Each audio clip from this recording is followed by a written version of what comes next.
আজ থেকে শুরু হলো বাবরি মসজিদ নির্মাণের কাজ।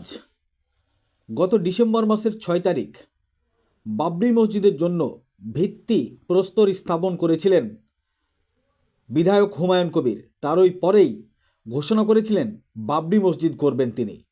সেই মতো আজ 11ই ফেব্রুয়ারি 2026 থেকে বাবরি মসজিদ নির্মাণের কাজ শুরু হলো মুর্শিদাবাদ জেলার বেলডাঙ্গায়। লক্ষ লক্ষ মানুষের উপস্থিতিতে কুরআন তেলাওয়াতের মধ্য দিয়ে শুরু হলো বাবরি মসজিদ নির্মাণের কাজ। সেই ছবি দেখছেন আপনারা সরাসরি আখেরিগঞ্জ নিউজ চ্যানেলের পর্দায়। এই ভিডিওটি যারা দেখছেন ভিডিওটি শেয়ার করবেন, চ্যানেলটি লাইক করবেন আর সাবস্ক্রাইব করবেন। আই লাভ মাই ইন্ডিয়া, মেরা ভারত মহান। আপনারা দেখছেন আখেরিগঞ্জ নিউজ। কিছু আলেম সমাজ বলছেন, কিছু আলেম সমাজ এর বিরোধিতা করছে হুমায়ুন কবিরের এই প্রোগ্রামকে, কি বলবেন?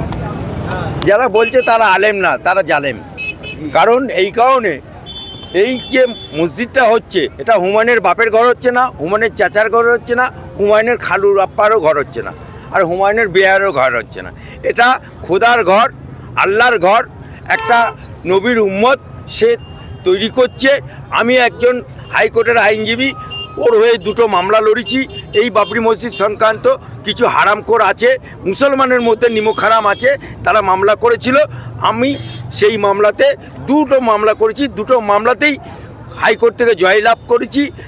হাইকোর্টের রায়ে আজকে এই बाबरी मस्जिद होच्छे। किसी का बाप का गुलाम नहीं है, किसी का मजहब का गुलाम नहीं है। खुदा का घर, अल्लाह का घर रोकने का किसी को ताकत नहीं है। স্যার শুনুন স্যার, লখনৌ থেকে হুমকি দেওয়া হচ্ছে, পোস্টার পড়েছে বাবরি মসজিদ মুর্শিদাবাদের, চলো ভাঙো, কি বলবেন? আরে মাকে খেতে দিতে পারে না, খালাকে নিয়ে টানাটানি করছে, ছাড়ুন তো।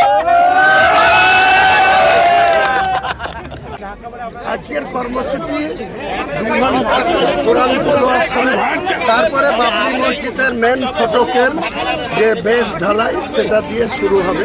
তারপরে ইঞ্জিনিয়াররা তাদের মতো করে 2 বছরের বাধার চেষ্টা হয়েছিল, বাধা যতই আসুক বাধাকে অতিক্রম করব ইনশাআল্লাহ।